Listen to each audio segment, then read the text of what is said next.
Okay, thank you all for coming. I'm Patricia Rosenmeyer. I'm the faculty director of the Carolina Center for Jewish Studies.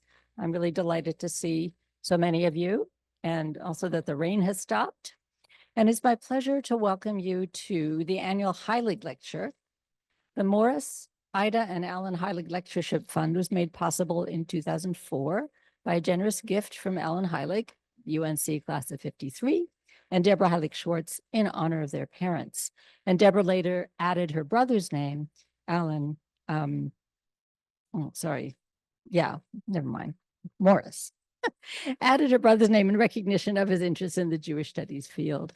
And this fund for so many years has allowed the center to bring to Carolina a distinguished speaker to discuss Jewish history and the Jewish experience. And tonight's lecture is also part of our Holocaust Studies lecture series, and it's co-sponsored by the Department of Religious Studies and the Department of History. So I'm really thrilled to welcome Anna Hájková as tonight's speaker. She received her master's at the Humboldt University in Berlin and her PhD at the University of Toronto in modern European history. And in 2013, she took a faculty position in modern continental European history at the University of Warwick in the UK. For several years, she was co-director of the Warwick Center for Global Jewish Studies, and she's just told me that she's taking that on again in about 2 weeks. So, because you have choice, and more power to you. It's a wonderful job to be director of a Jewish Center for Jewish Studies. So at Warwick, she teaches such courses as Out of the Ghetto, Jewish History of Culture and Life from 1650 to Today, which is a big chunk of history, and also reinterpreting the Holocaust, Sexualities, Ethnicity, and Class. So her first book, The Last Ghetto, An Everyday History of Theresienstadt, was published by Oxford in 2020 and was awarded several prizes. The book is here if anyone is interested in it. I think it will be passed around. The book focuses on the everyday history of the Holocaust, using the Terezín or the Theresienstadt transit ghetto as a springboard to examine larger issues of human behavior under extreme stress. And so her work examines the society in the camps, Jewish social and political elites, issues of nationalism and ethnicity, gender and sexuality, and the Jewish councils. She's also edited in 2020 an issue of the journal German History titled Sexuality, Holocaust, Stigma. And she's the chair of the Academic Advisory Board of the Society for Queer Memory, which is a Czech society that collects information about LGBTQ history. She's also somewhat of an activist. She's published articles about historical topics in newspapers and magazines, such as the Jewish newspaper Haaretz, Tablet Magazine, and History Today. She's working on a new book as well right now called Dreamers of a New Day, Building Socialism in Central Europe, 1930 to 1970. So that's only 40 years this time around, which is the study of a cohort of leftist intellectuals who built socialism in Czechoslovakia, Poland, and the former East Germany. So please join me in welcoming Dr. Anna Hájková as she speaks to us tonight on the last ghetto and everyday history of Theresienstadt. Welcome.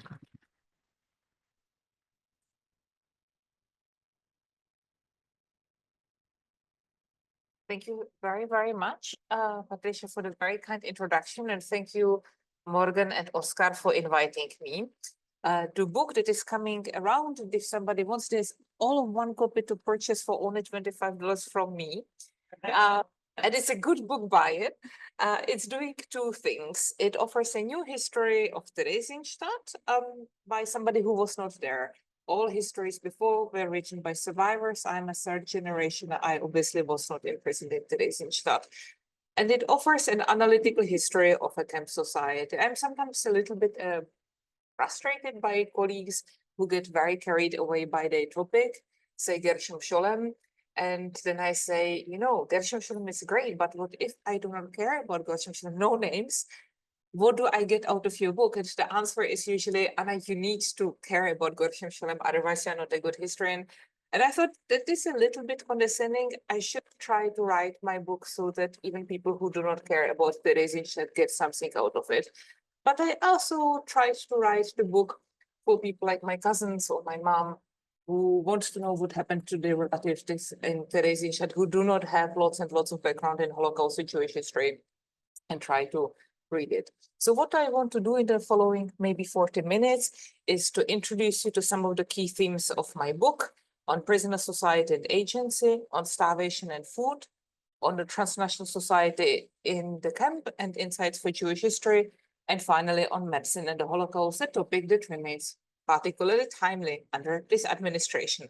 But before I do that, a short history of the ghetto. And Patricia, thank you for agreeing my clicker. Please click.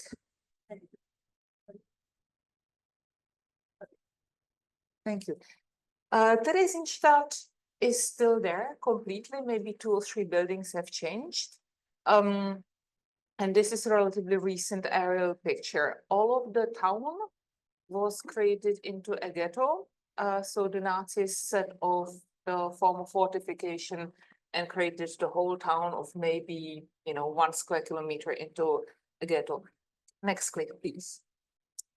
What was important to me is to create new maps. We know from historians of geography and of maps that every map is an analysis, it is an interpretation, it is not cast in stone. My wife's architect, we traveled through Terezín, we took photographs, we looked at old maps, we looked at new maps, and she drew the maps both of the ghetto proper, but also of the surroundings. Sorry, it does not show quite well, but it's actually quite good. It is also on the website.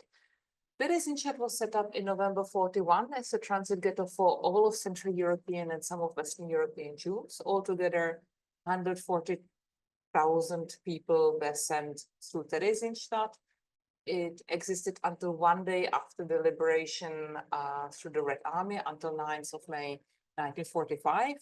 And on top of all of the Czech Jews who were deported here, the Nazis sent here also exceptions from Germany, Austria, Denmark, Netherlands, Slovakia, and Hungary. About 34,000 people, most of them elderly, perished in the ghetto. And that's something I will talk about when we talk about malnutrition and hunger. And then another about 90,000 were deported to the east, to Treblinka, to Majdanek, to little camps around Lublin, and from October 42 only to Auschwitz. About 4,000 people survived these transports. That is, we have compared to Warsaw and Białystok and big quotation marks, a lot of survivors of Theresienstadt. So one of the reasons is that it was a ghetto that survived until the end. It was not closed down. Now, very importantly, and Professor Aubach is aware of that, we have the really amazing encyclopedia of camps and ghettos edited by USHMM, by our colleague Martin Dean. And one thing that the colleagues behind the USHMM encyclopedia worked out, that there were many very different ghettos. There were ghettos that were in all of the town. There were ghettos only for one gender. There were ghettos where people had to wear a uniform. There were ghettos like Terezín that survived until the end. Something that is part of the narrative about Theresienstadt, that it was exceptional, that it was kind of maybe a concentration camp and maybe a little bit different. I find this exceptionalist narrative about Theresienstadt conceals more than it helps us understand. And that's one of the things that my work tries to show. The SS did not administer the ghetto, they controlled it. Those of you who have experience with bureaucracy know that bureaucracy and administration is a lot of work. So the Germans smartly outsourced the administrative work to the Jewish functionaries, and they controlled. They would decide how much food and for how much money gets into the ghetto. They would decide if there are transports going out and what groups will be exempt and what groups will be settled. But the actual names on the transport lists, or who is accommodated where, or how is the food distribution, that was the task of the Jewish self-administration. Now, big part of the history of Jews in Central Europe is white-collar jobs, people who worked as physicians or as attorneys or as architects. And these people who were already highly skilled at their job were often put in charge in the Jewish self-administration. And it is part of their mentality, and that's something I discussed in the first chapter, that they tried to administer the Holocaust away, that they tried to create the best organized ghetto. Now, of course, they are going to fail at it because unlike us, they do not know that the end goal of the Germans is to kill all of the Jews during the war. So they try to create the best organized ghetto in the war. And part of it is also the East-West bias, the prejudice against the Ostjuden, where the Western European assimilated Jews look at the Yiddish-speaking Jews who cannot pass as Gentiles and say, we are better than them. And that too is part of the history of Theresienstadt. Another part of the exceptionalist narrative of Theresienstadt is that this was the show ghetto. It indeed, one of the goals that the Germans set for Theresienstadt was to send here exception groups, the elderly from Germany and Austria, and to also show it off to the International Red Cross in June 44, and to shoot here a documentary movie. But as somebody who is interested in Jewish Holocaust history, building on works of people like Laura Jokosz, Karin Auerbach, Alexandra Garbarini, I'm not so interested in what is going on in the minds of the perpetrators. I'm interested in the Jewish experience. And the lives of the prisoners were not particularly marked by, the propaganda movie and other things. So I would say maybe we need to put these narratives a little bit into the background. Or that from the first months on, the prisoners in Theresienstadt created a mass narrative about the meaning, about the bigger takeaway point, what Terezín means. I'm kind of leaning on the old East-West contradiction. People believed that Terezín was a place where Jews were sent as pariahs, as somebody who was kicked out of home, who was marked as the anti-Semitic other who had to wear the Star of David. But Jews triumphed. They showed that people who were always shown as kind of anti-Semitic stereotypes could excel at manual labor, that people who never worked with their hands could build up the dilapidated town where before it was a military fortress. There were soldiers and sex workers and few civilians, and they could repair the old barracks. They could create housing for the elderly. Importantly, they took care of the weakest, and the weakest were defined as the children, and put on beautiful cultural productions.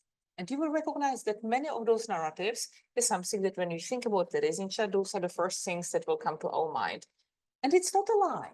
All of that was Theresienstadt, but other parts were Theresienstadt too, the starvation of the elderly, the dirt, the worse victims and the less worse victims. And what I try to do in my book is a kaleidoscope of these many experiences that all belong to the ghetto.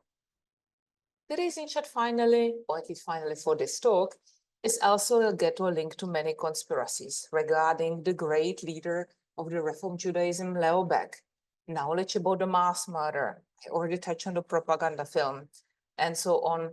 And I think many of these conspirational theories are linked to the notion that Western Jews are somehow better than the Eastern European Jews. And when you start analyzing them, you can actually trace how they came to be. Second point, on society. My study focuses on victims' history. It is a classic example of Jewish Holocaust history. I have shown that violence was actually not omnipresent in the ghetto. It was not defining for people's experience. While conditions in the ghetto, hunger, plummeting mortality, and fear were created by Nazi persecution, the prisoner society was decisively not a specific Nazi creation. Hannah Arendt was such an important, smart thinker whose relevance is still a shining star in our lives. I'm afraid Hannah Arendt will be more important in the years to come than she's already now. And her argument about totalitarian society that destroys the social has been incredibly influential. And I think it is a worthwhile argument, but I have set out, maybe in my boldness, to critique and push back a little bit, because one of my findings is that the social continues until the very end. Even people who are starving, people who are very afraid, people who are panicking, they still behave as social beings. They communicate, they fall in love, they create groups, they make decisions. And here I'm joining the body of literature that disagrees with this notion. Pavel Fischl was a young Czech poet who arrived to Theresienstadt with the second construction detail, the second Oberkommando, transport of young men who were tasked to set up the transit ghetto. And Fischl described how people got used to the new terrifying surrounding, beginning of a longer quote. Not for nothing, it is said that one even gets used to the gallows. We have gotten all used to the noise of steps on the barracks hallways.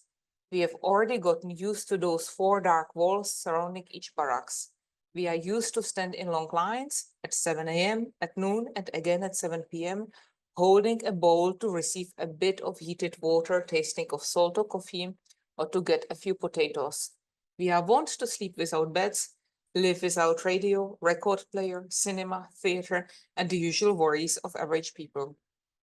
We have gotten accustomed to see people die in their own dirt, to see the sick in filth and disgust. We are habituated to wear one shirt 1 week long. Well, one gets used to everything. End of quote. Now, of course, Pavel Fischl was a poet. See, he was very eloquent with words, but I think it kind of points back, well, how people are also thinking about how they can get used to things that they would have found unspeakable and unimaginable before the war. The society in the ghetto was a society created and lived in extreme circumstances that had pronounced power asymmetries with deadly consequences. The social hierarchies that just uneven allocation of resources. Prisoners communicated, formed groups, and created rules. That's the same thing we do, but the impact in a concentration camp or a ghetto can mean death. Examination of the society in Theresienstadt helps us, I believe, to understand how people adapt to society in extremis.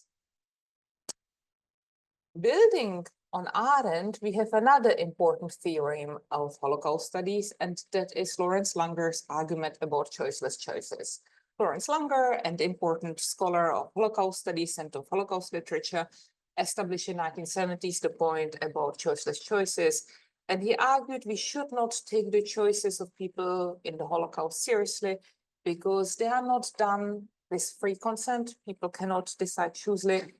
As he called it, always somebody dies shorn of dignity. In my work on sexual barter, I have established some choices that we can definitely find shorn of dignity. Women, it is quite often women who decide to engage in sex work or sexual barter in order to earn food to support themselves and their families. And unlike the older reading of sexual barter or of prostitution as something that is sinking to the absolute bottom, inspired by feminist work on sex work as work, I find that people give a lot of thought into the decisions that they can make. They make decisions that before the war they would have found horrible. And now these are the things that they are willing to do because they recognize they live in a new society and it will take an extra step to survive. But it's not only about feeding themselves, it's feeding the parents, the sick brother, the young child. And it's something that they will do. And maybe they will speak about it after the war, maybe they will not speak about it after the war, but they do not feel any lesser. What is shocking about this moment, and it's something we have discussed very nicely over lunch, is women are often willing to participate in sexual barter. Their male relatives take the food that their mothers, fiancés, and daughters have earned us. They eat this bread and then they say, "You are a slut." So we should think very carefully how the stigmatization of sexual barter comes to be. When I apply this discussion of sexual barter to choiceless choices, I think we need to recalibrate our view of what are the choices. And in my discussion in the book, I really look at the political in the small gestures. That's also what history of everyday life teaches us. And in my book, I look most prominently at 3 areas. Decisions with whom to share your accommodation, because the Jewish self-administration will set you to accommodation, but you may have a small choice. Will you try to share it with your friends or with your mother or father? Because the accommodation is usually split according to gender. And it's the accommodation in the overcrowded ghetto that is another coveted asset. The barracks that are usually eventually renovated by summer 42, the small houses. Sorry, Patricia, can we go back? Back. Yes, exactly. So when you look at the bigger structures, those are the barracks, and the smaller houses more to the margins. they are the less renovated, and that's usually where the elderly and people from not from the protectorate, the people who will be lower on the social hierarchy, will be placed. Thank you. And we go one more, please. Excellent. And we go to the also point of with whom to share the food, and finally with whom to go on transport. What I want to also say one more thing about choiceless choices / discussion of agency is we need to recognize the choices as they were meaningful to the victims. And for that, they do not need to be successful. People do not need to survive. We should not treat them ex post facto as how we judge people's survival, but what was meaningful to the people in that moment. Some people will decide to volunteer to go with the fiancé on the transport. Some people will try to avoid the transport. They do not know maybe that if they go on the transport in December 43, that happens to be actually the one transport that is relatively seen in the history of Theresienstadt, the biggest survival rate, and the transports in fall 44, because they are eventually sent to Auschwitz with much lower selection rates, will have much higher mortality. And when I speak about these mortality rates, I do not want to be cynical. I know I'm speaking about people that I know about, the absolute majority of them will not survive. But I also think we need to take quantitative analysis seriously. And that's one of the things I try to do in my book. After all, I had sociology as a minor, and I wanted to put it to good use. Third is on food. And I've already touched on that. The question, with whom do you share your food? Food was, alongside accommodation and transport out of Theresienstadt, a crucial event structuring, defining kinship units. Who do you see as your next of kin? It is not always your biological family. It can be your political group. It can be your comrades from the political communist resistance. It can be your friends. It can be your new teammates from the labor unit where you are working, but it can also be your biological family. Because families were mostly accommodated separately, people would meet once a day to eat. And that's the one moment when you can make a choice. Are you going to eat with your parents? Are you going to meet with your boyfriend or girlfriend that you met in the ghetto? Are you going to meet with your mates from the food and so on? These are the crucial decisions, because otherwise you do not have time. Those who came without their biological family to the ghetto usually created kinship units with their roommates or with friends that they made in the Theresienstadt. And that's why I also operate with the notion of kinship unit in Theresienstadt as opposed to the biological families. Biological family kind of tends to differentiate between the real biological family and the non-biological family. It kind of creates the notion that there are two sorts of family, the real family and then the surrogate family, and it ascribes hierarchy. And as Morgan Morales and other people know, queer studies invite us to question these normativities that are a little bit behind this assumption. And I think queer Holocaust history is also quite instrumental here, that it invites us to think quite carefully about assuming that biological family is the best. Not every kinship unit is necessarily queer, but reading Holocaust clearly can be very helpful here. Now, I have here this image of Ellie Leslie's drawing the three magi, or the tři terezínští králové, and the three magi of Theresienstadt are the white baker, the pastry baker, the normal baker, and the cook. It's quite a beautiful drawing because it's so telling. It has so many layers of meaning. To us, the men are actually, they are not athletic. They are definitively not chubby. They have some muscles, but the muscles are not bulging. And they are also visibly Jewish. You could even read the drawing as a slightly bit anti-Semitic or definitively cliched. Eli Liskli was an artist and an architect from Ostrava who was deported with his wife to Theresienstadt. He started drawing already in Theresienstadt. He survived, and after the war, he relocated to Israel, where he redrew his cartoons again. Today, his papers are in the LA Holocaust Museum. They are actually just displayed in an amazing exhibition, and they do very loving and dedicated work with them. I could continue talking about Leslie's The Three Magi until I'm hoarse, but what I really want to show here is the subtle language of power and hierarchies that he alludes to. How come it is the cooks, manual labor? It's actually not a great job. How come they are the big bosses? How come they are the street kings?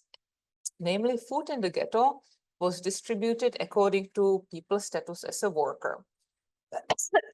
And the food rations designated who was entitled to what kind of rations. Roughly speaking, the distinctions were made between the hard laborers, the normal laborers, and the non-laborers. We have tables of alleged calories per day according to each category survived. So, for example, these categories that survived dictate that non-workers had about 1,500 calories per day, but the real portions were smaller and lacked all vitamins or fiber. Only few inmates, and mostly men, who worked in jobs requiring hard physical labor, such as artisans or cooks or butchers, were categorized as hard laborer. Almost all of the hard laborers were Czech Jews. And now comes the real wow moment. When comes the decision into the triage between the hard laborers, the normal laborers, and the non-workers? They come in May 42, 2 weeks before the first foreign prisoners from Germany and Austria start arriving. This decision is taken by the Jewish self-administration, not by the SS. And the Jewish self-administration, the Czech Zionists now, that the people who will start coming from Germany and Austria, that they are elderly. This is the moment when they decide that the non-workers will get the starvation rations, not only the least food, but also the worst food. Almost only fats and carbohydrates, almost no proteins, and almost no fresh food and vegetable.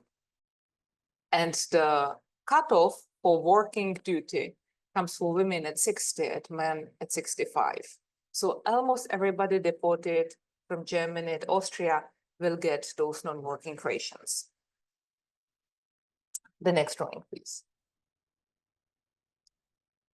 Norbert Troller, another architect from Brno, drew this picture of elderly people looking for the potato peelers, quite a frequent motif that we know from the survivors' narratives that happened in Theresienstadt, where the elderly people would be looking in the rubbish for anything left edible, or they would be waiting by the food line and begging people if they want to take the soup, because the soup was kind of not the best of the foods. So the wealthy Czech Jews would not eat the soup and give it to the begging elderly, especially to the Germans, who are then kind of described as kind of these shapeless, nameless Germans. And that's another thing that I find, by the way, told in this drawing. These people are shapeless. When you compare it to the different drawing by different artists before, you do not really see them as individuals. They're just the shapes of people who are already dead and who will soon be dead. The combination of the small food rations, bad accommodation, untreated enteritis, translated into skyrocketing high mortality of the elderly, far, far, far more than any other group in Terezín. 84% of people above 60 years of age died in Theresienstadt. And if I turn it around, 92% of those who died here were above 60. I want to pause here, and it's something that I look into in some more detail in chapter 2. If you are under 60 years of age, you will be starving, you will be hungry, you will be afraid, lice and bedbugs will bite you, but you will not die. The probability that you will die is way under 10%. If you are above 60 and you are non-worker, it is very, very, very probable that you will die. Almost all of the people who perished in Theresienstadt were elderly. In spring 1943, Karl Löwenstein, the head of the ghetto guard, visited the pathology. He was shocked. Quote, "The corpses of those who died, whom I got to see here, were only bones covered by skin. These dead literally starved to death. I saw corpses who were no heavier than a small child." End of quote. When he asked, the doctors in pathology confirmed that corpses that looked like that were quite normal. This is how these elderly people died. And I want to pause here one more thing for our knowledge of Central European Jewish history. Colleagues like Michael Brenner and Maren Kaplan, many others have explained how basically the myth and the important moment of Jewish assimilation and what we know about Vienna and the Walzer and living in Grunewald and whatnot is all the generation born in 1860 and 1880. If these people are not, if they do not fall on First World War, and if they're not lucky and emigrate to London or to New York, they end up in Theresienstadt, and they died of enteritis and starvation in these conditions. It is not a pretty history, but I do not think when we write histories of the Holocaust, we should look for happy ends. We should take the history as it comes. And this is not about judging, but we should have the bravery and the space for making this history part of our history. The starvation of the elderly in Theresienstadt was an example of what Amartya Sen studied in the famines. In situations of shortage, many more people die than would be proportionate to the food missing. People start stealing, there's misdistribution, and there are shortages. It was, and I want to stress it, the German authorities who deported Jews to Theresienstadt and who, second, severely limited to food supplies. Yet the actual food of misdistribution caused by the food categories and corruptions was a consequence of the inmate society. The starvation patterns in Terezín, and I think that's important, contradicted all other situations of scarcity. We know it from Amartya Sen, we know it from other people who have been working on famines. It's not the children and it's not the infants who have high mortality, but it's rather the prisoners saw the hunger, deprivation, and dying as a marker of exclusion, as something that you can blame the old people for the starving, that they are dying, as if something, it's like a moral shortcoming of them, and which further reinforced the process in which the weak elderly stood at the lowest rank. Now, I should remark that when the infants have the highest mortality in most of the famine situation, it is not because their parents would not give them enough food, but because the immunity for the children under 2 years of age is just not great. So if we follow, the established or progressive nations, we look at children's mortality under 2 years of age. And also in Theresienstadt, compared to other places, we just do not have so many children under 2 years of age, but we still have several thousand, so have run the statistics. But there is more to be told about food, namely food as a means of new culture in Theresienstadt.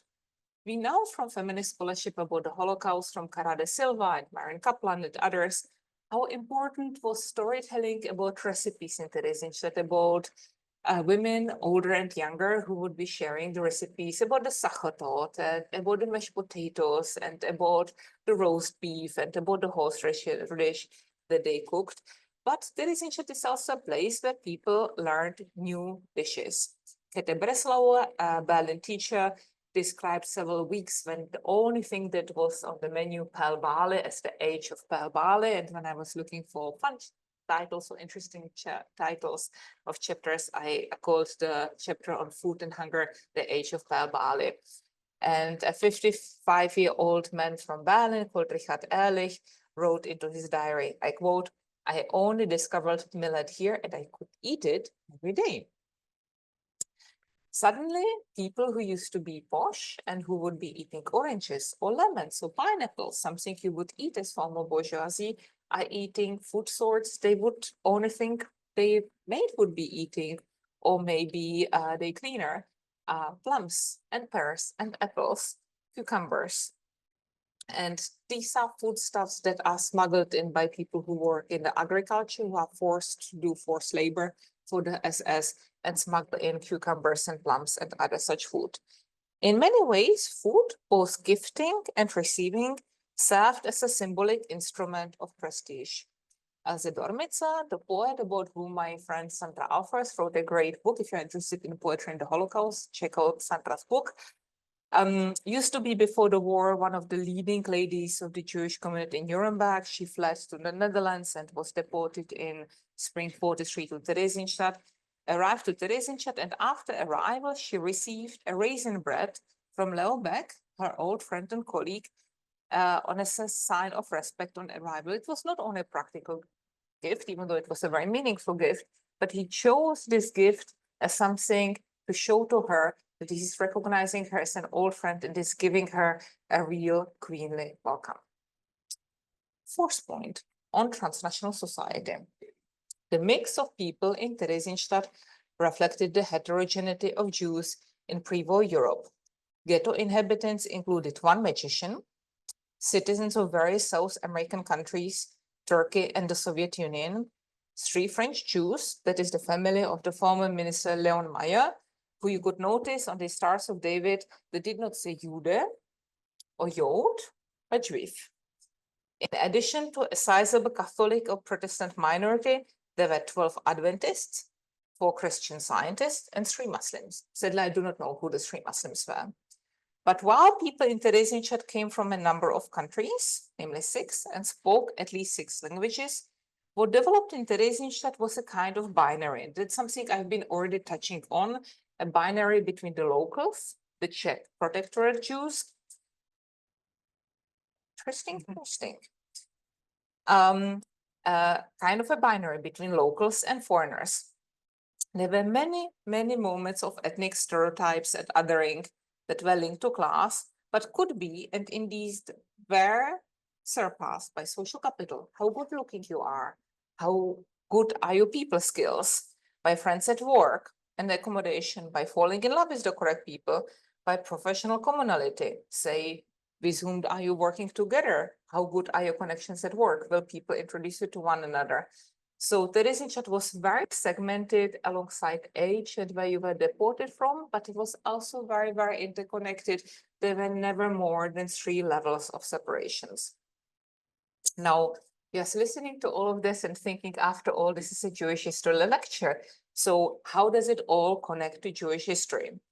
There's much debate in Jewish studies, not only German Jewish history, but especially German Jewish history, on what should we make of the concept of assimilation? Is it not a slightly toxic concept? And I have already waded during this lecture into my positioning on critiquing on Gasp, Hannah Arendt, and Lawrence Langer, so I will not wait here too much. But what I want to join here is Isaac Deutsche and Karen Auerbach on discussing the importance of non-Jewish Jewish history into understanding Jewish history. When we look, and please the next one. Yes. When we look at the contemporary self-testimonies of Czech Jews, we are struck by the many relations to home. So for example, here in the Journal of Jewish Girls Youth Home for Czech Jewish girls who are 14 to 16, called Bonako or Bordel na Kolečkách, and I will not even try to translate it. You see here a tree house with a sign do Prahy, to Prague. And there are many evocations of home, and the home is always something Czech. There were all kinds of sorts of Czech rituals and symbols. For instance, some prisoners cut out little wood lions, which were very popular because the double-tailed lion is the Czech coat of arms. People would be singing the songs of Voskovec and Werich. 2 political lefty theater makers whose plays were quite popular already in the 1930s. Then in Theresienstadt became coded a statement of Czechness. And the first Christmas in Terezín in 1941, people read out from the Bible of Kralice. Bible of Kralice, or the Bible of Kralice, was 16th century translation by the Bohemian Brethren that was coded for being particularly anti-Habsburg and pro-interwar Czechoslovakia.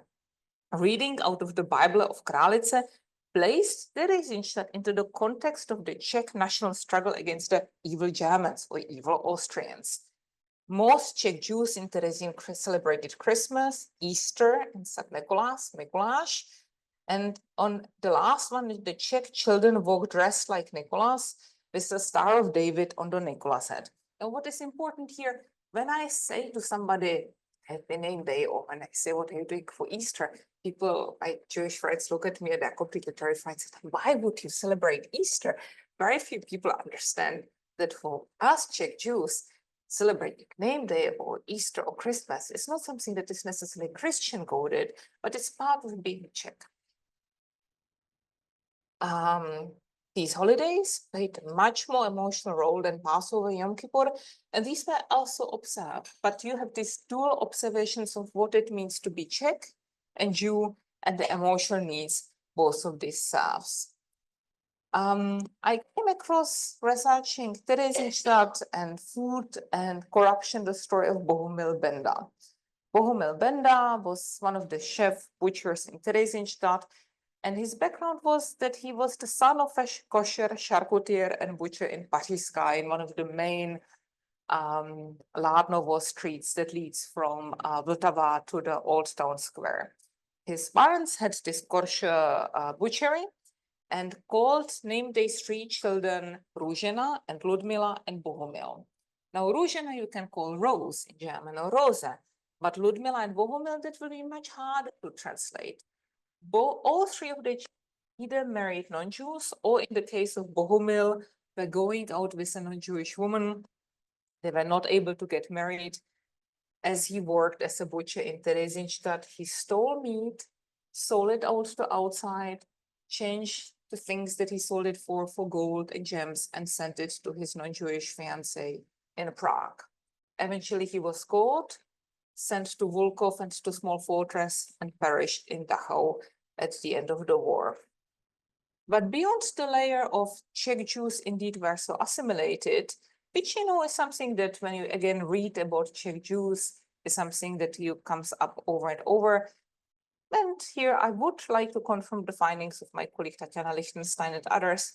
There was also the layer, and I think this is where we need to kind of engage a little bit with sociology of the Holocaust by people like Michal Polák or my friend András Kranebita, is the recognition how much being in prison strengthened people's habitus, the place where they came from. So even though people always identified, or some of the people deported to Theresienstadt thought of themselves as Germans who happened to be Jewish, or Viennese people who were Jewish, surrounded by other Viennese, but most importantly Jewish, being surrounded by all other Jews made people realize how much they had in common with the place from which they were deported. Habitus expressed and shaped how people fell in love, how they expressed humor, how they cooked, and how they came to understand in Theresienstadt.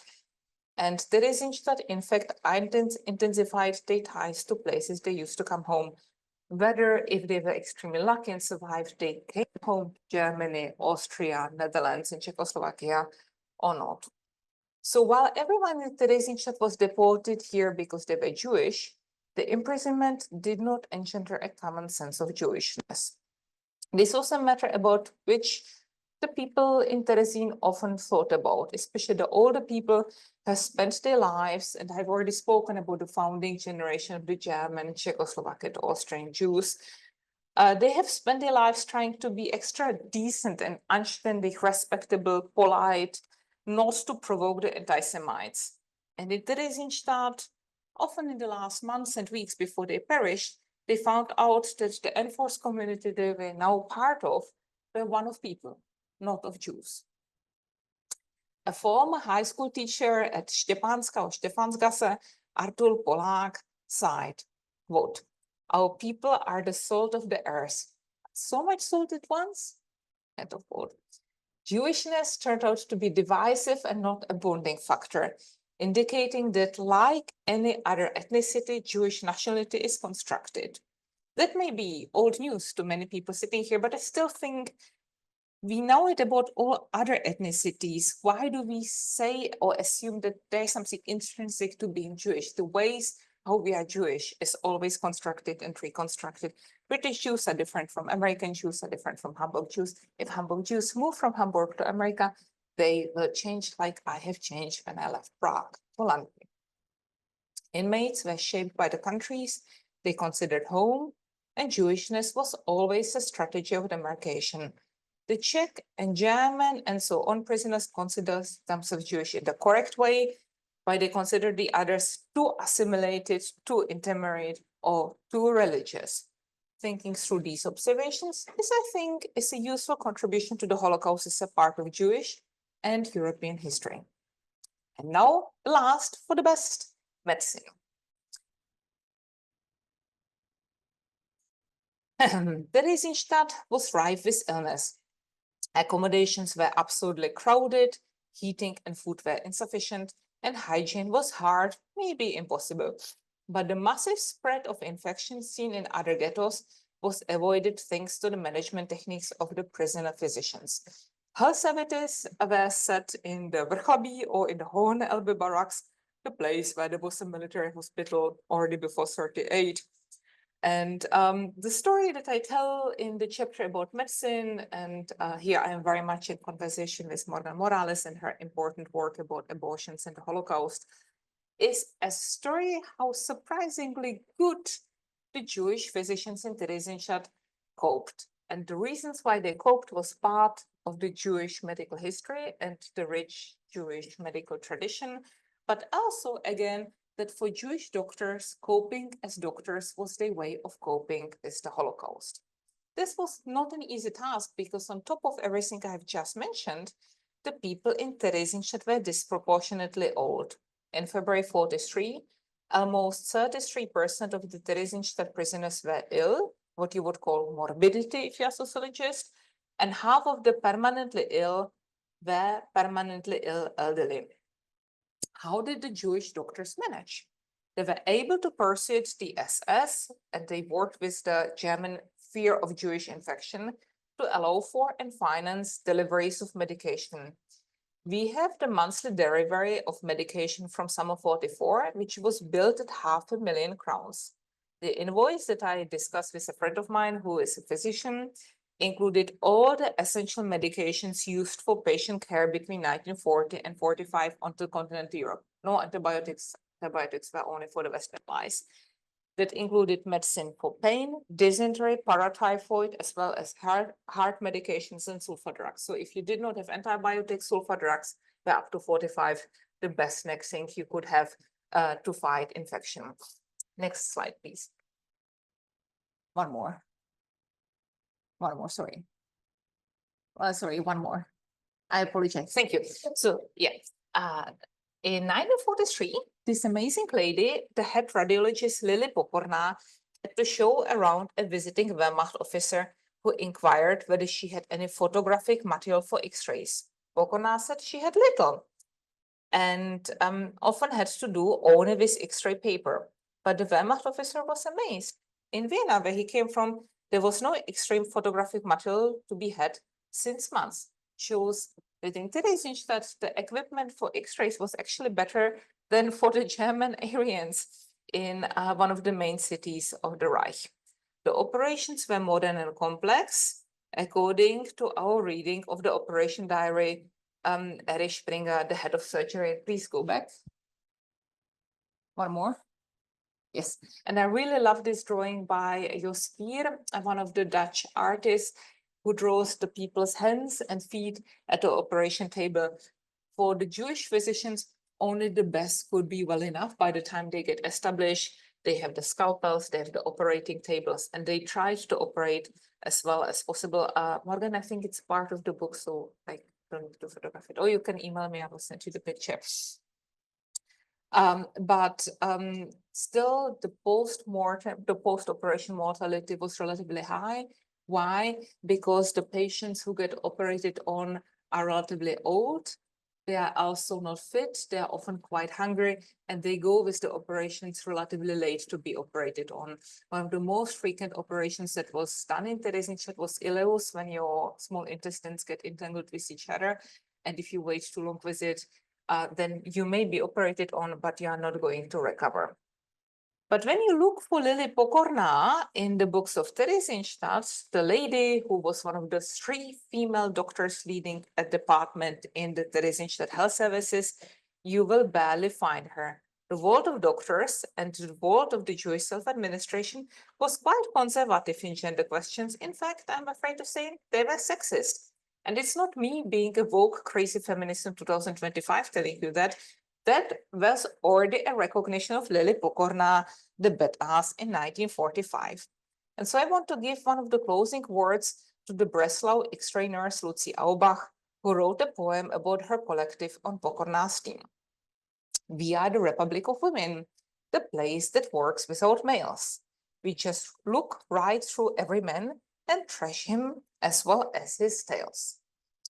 One of the things that I endeavored to do in my book is to use each topic to think about the bigger topic at hand, be it for food or in this case, What does the Holocaust tell us about medicine and society? Health policy in the Nazi ghettos and concentration camps helps us understand the broader societal meaning of medicine as more than just healing. Our medical institutions, how they function and who they care for, are a measure of our humanity. As long as those institutions work, we can consider ourselves a functioning society. When they fail, it's a clear sign our societies have failed too. The very thorough public health approach, and you have seen the giant feet of the doctor looking for all the infections and picking them up. They did not care what people individually thought and if they wanted to be vaccinated or not. They vaccinated, as they called it, lock, stock, and barrel. But this is also why, if there is a typhoid at the end of the door in Theresienstadt, most people survive because they were vaccinated. It was the public health approach. Now we'll ask Patricia for the very last slide. Thank you. In conclusion, how can we write a history of society in extremis? Suffering did not heroize people. Ghetto residents were not heroic when they listened to music, and they were not monsters when they denounced others to the SS. Such judgments obstruct, I think, more relevant questions. Why did people act this way? And what does it tell us about a society? The task of Holocaust historian is to apply systematic, unsentimental analysis together with what I call radical empathy. We need to listen to the kaleidoscope of voices and always ask, what are the stories that are not told? Thank you very much.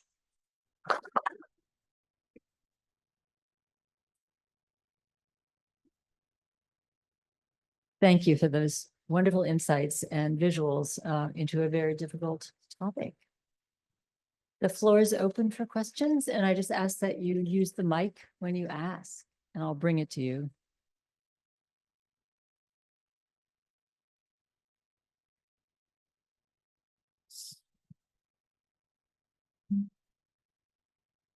Thank you so much. That was really fascinating. And what I found particularly interesting is the brief mention of the case of the bakers and how this seemingly not so high status profession in the reality of the ghetto turned into a very well respected profession that that provided you access to what mattered most, meaning food. So that made me think about all kinds of cases of the reversal of social hierarchies in ghetto realities. I've read quite a bit about it in the context of the Warsaw Ghetto. So I wanted to ask about how this reversal or maybe rearrangement of social hierarchy worked in Theresienstadt. Maybe you have some more examples, because in Warsaw Ghetto, I think the main factor that, for example, allowed one to gain a higher social status was smuggling goods from the so-called Aryan side to the ghetto. So so that's also maybe it's another question if smuggling was also a thing in Theresienstadt to the extent it was in the Warsaw Ghetto. So I would be very very happy to hear more about it. Thank you. That's such a crucial question about the old class and the new class, right? And I guess my answer is twofold. In every total institution, you will have new class. And people will have thoughts about, the banker who is now at the bottom and the cook or whoever who has access to food, because having access to food will usually be pretty important, who is now at the top and what it means and how seriously will we take it. And there's even a joke in Theresienstadt about, how in the olden days, if you had sex with the promise of marriage and then the man did not quite deliver, you could take him to court. Luckily, those days are over. So there is such a joke about a seduced girl in front of the ghetto court who weeps because fiancé promised her that he is a cook and he's only a banker. And to be a banker is useless in today's nation because the currency has very little purchasing power. So in Theresienstadt, there is some smuggle, but it's relatively unimportant compared to the Warsaw Ghetto or to, in lesser degree, to the Lodz Ghetto. It is really the people who deal with foodstuffs, but it's moreover also jobs who are protected from the transports to the east. And if they are unmarried, then they wives. So we know from memories of one of the craftsmen who was protected because of his job position, that fathers of daughters of marriageable age who used to be very, very wealthy and who had money stashed away would kneel in front of this man, begging him to marry the daughter so that at least she would be protected. Because until middle of October 44, Germans respected the family units and they would not deport spouses or parents without each other. That then changes in the middle of October 44. But having said that, the second part of my response is, yes, we can specify how different it is in Theresienstadt from Warsaw and whatnot. But I think the more inspiring sociological, historical takeaway here is the insight that privileges and class will change. And what does it tell us about the changing society and how long will it last? Will people on 9th of May 45 say, ah, good, it's over, and now I'm a doctor and I can again tell people I'm a doctor, please be nice to me, or you must be nice to me. As somebody who comes from an intellectual family of, my parents studied and my grandparents, reasonably well-known historians, and Czech society is incredibly snobbish, and you always call people by their doctoral title. In Poland, I guess it's very similar.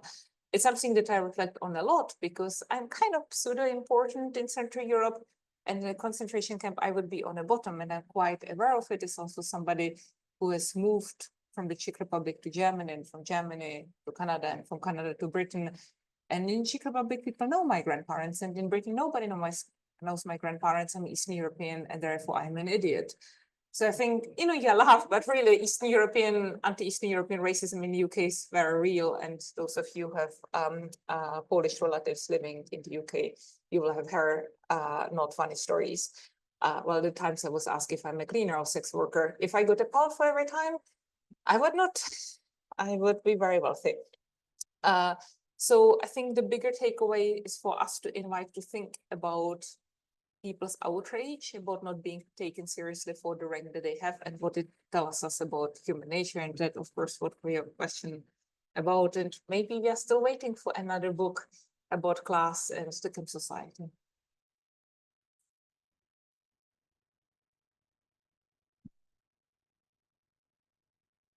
Concerning the Jewish council in this ghetto, do you have any inclination of what kind of security they may felt that maybe they didn't know about other ghettos, but in a sense, this ghetto was flourishing and didn't have a constant fear of threat compared to other ones? With the Jewish council felt secure in that? Or do you think that they were constantly living in fear, trying to protect the citizens of the ghetto?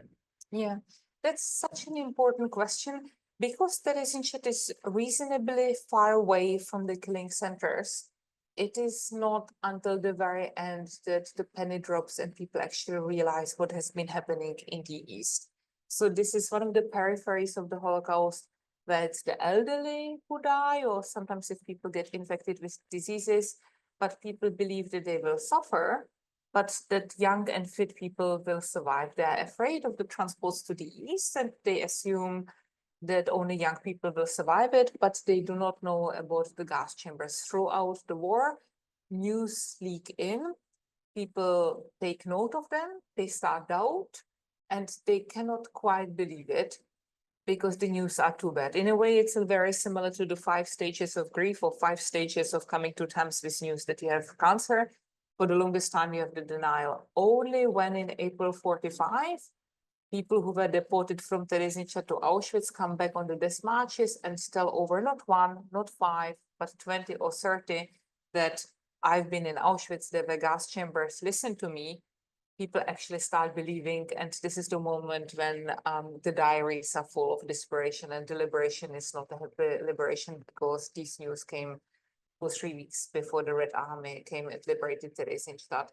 And therefore, compared to Warsaw, where, by July 42, as our colleague Maria Ferenc has shown in her beautiful book that I think is forthcoming in English with Cornell and came out 2 or 3 years ago in Polish, the Jewish Council is reasonably well liked and respected. Of course, there is some envy and there is some competition between, say, the Czech Jews and the German Jews, but they're reasonably well respected also because most of the people have some kind of connection through a cousin or a friend to the quite overblown corpse of the Jewish Council.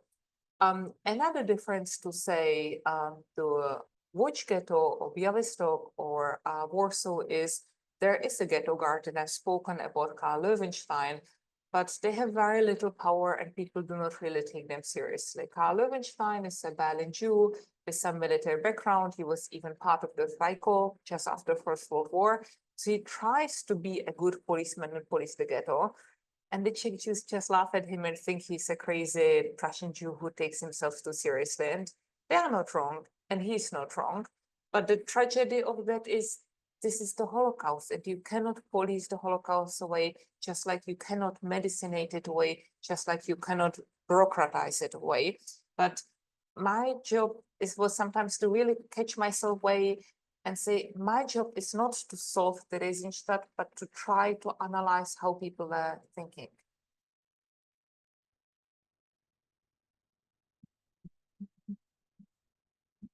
You mentioned that having access to food as like a baker or a cook was an asset within the camp. Was there a similar sort of benefit of access with the medical professionals and like physicians? What was the last bit? Or was there a similar sort of benefit of access with physicians and medical professionals in the camp? Yeah, I'm afraid not. I think medical services were kind of middling jobs, and you had maybe some with better jobs, protection from the transports to the east, and people had access to the showers in the hospital, so they could shower a little bit more frequently, but they had very long shifts. And similarly to the medical personnel during the corona, people just really believed that this is an important job. And they did it because of their professional ethics. And they also did it because they thought, to put it maybe a little bit flippantly, everybody else is deported because they are Jewish, but they are doctors and therefore they have status. But no, it did not give them protection. And in the end, almost all of the nurses and physicians that I write about were deported and murdered.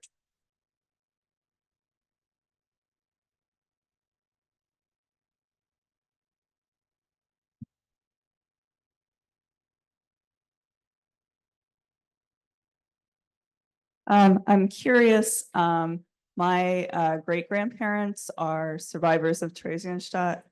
And I'm a German citizen and an American citizen. And when they had the repatriation to Germany, we took our documents to the embassy, and none of us are very good German readers, unfortunately, but my great-grandfather had received a pension from being a World War I.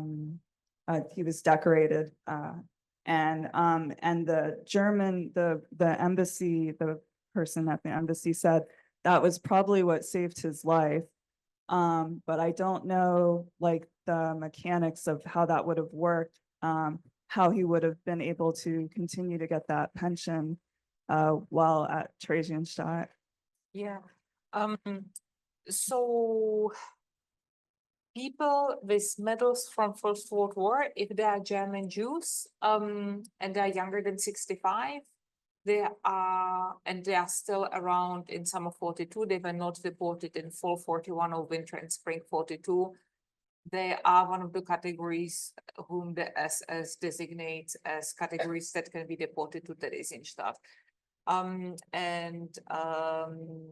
Theresienstadt, German Jews are exempt from some of the transports. So in fall 43, when there are transports to Auschwitz, it's only Czech Jews who are deported to Auschwitz. In September 43, when there are 5,000 people sent to Auschwitz, it's again only Czech Jews. So this is already a couple of big transport waves that exempt German Jews. In fall 44, German Jews can be also sent on transport, not people over 65 years of age. So this is the moment when a lot of the older people who have not perished up to that point will survive. And everything in between, it depends on what are the jobs of your great-grandparents that, often we will not be able to find out. But sometimes if you look at the Entschädigung, if they're reparation files, they will have affidavits about the jobs that they did in Theresienstadt for people who were liberated in Theresienstadt. We have, and if you want, I can show you afterwards, we have the cards upon liberation that sometimes states the jobs in Theresienstadt.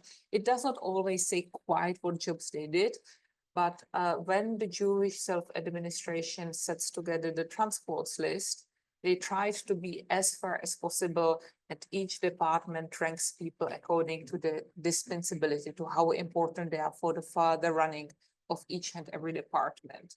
So therefore, I would assume if your grandparents at the time were under 65 years of age, is that they had halfway important jobs or they were linked to someone and therefore they were exempt. I can only speculate about it because we don't have the internal prisoner databases or the cards systems that they survived. And I do not want to get all survivalists and say everybody who survived was somehow linked to some, conspiracy. I never liked that kind of research, but that's the background that I can tell you, and I hope that's halfway helpful.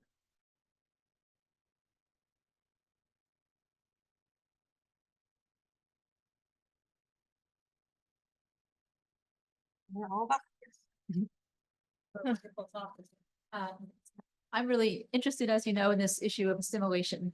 And it's really fascinating how that shaped the culture of Terezín. And I'm curious how, and I'm not exactly sure concretely what I'm thinking about, but how the non-Jewish spouses, especially there's such a high degree of intermarriage, especially how their existence, connections affected the existence of the camp, like is it the everyday life, possibilities of assistance, perceptions of non-Jewish Czechs of the camp and of the prisoners there.